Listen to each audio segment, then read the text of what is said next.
Thank you so much, Lorna, for being with us. We appreciate your time. Thank you so much for having me. Glad to be here. Now let's maybe talk about the whole process. You put a lot of care and attention into starting the Voices from the Pews. Tell us what the process was like to sort of get it rolling. Oh, sure. It happened in 2020, as many things happened. And I wanted to do something where many people could hear about the experiences of people from the various ethnic communities that I've had the opportunity to work with.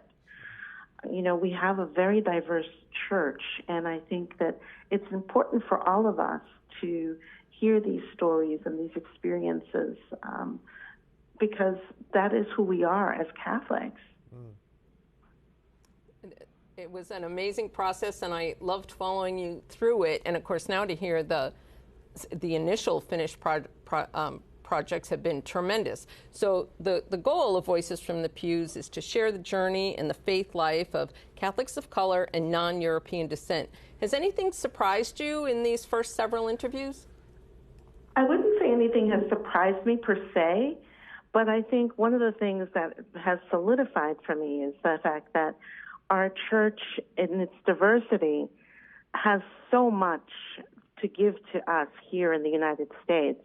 It's an additive than a subtractive thing because each of our communities brings us vibrancy, their way of evangelizing, their way of living out their faith.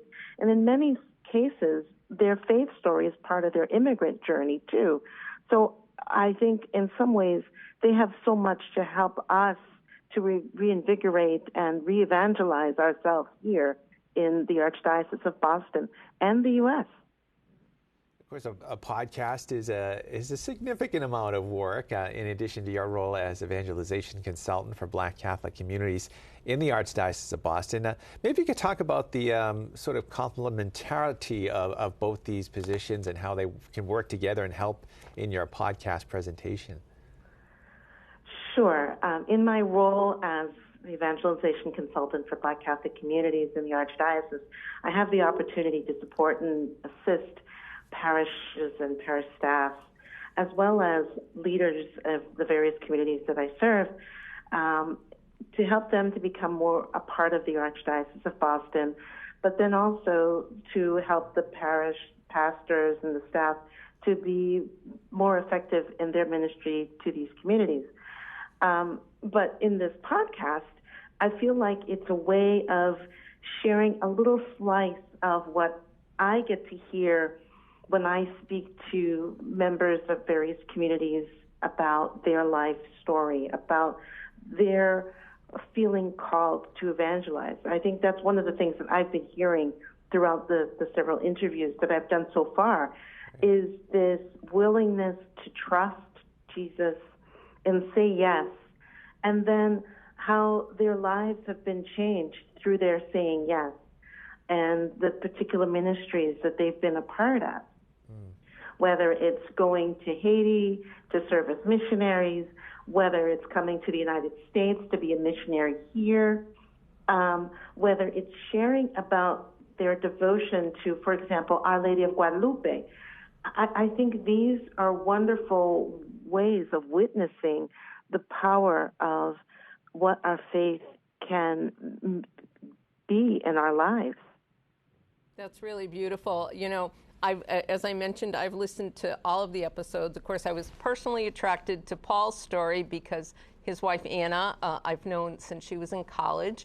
And I loved, he gave this story of how he was putting more in the collection plate because he wanted to impress her as a minister in the church. And so what a way to up the collection. That was great.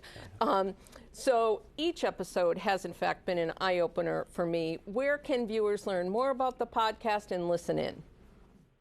Sure. The website is voicesfromthepews.com. You can also find us on Facebook, Voices from the Pews on Facebook as well. So that's great. And what platforms are you on for the podcast? Well, on Apple, Spotify, Google, Overcast, All the places. Perfect. All the places, all the time. Lorna, it's always great to chat with you. Thanks so much for spending time with us today and helping us learn more about Voices from the Pews. Thank you so much for having me. It was a pleasure to be here. Thanks. Lorna.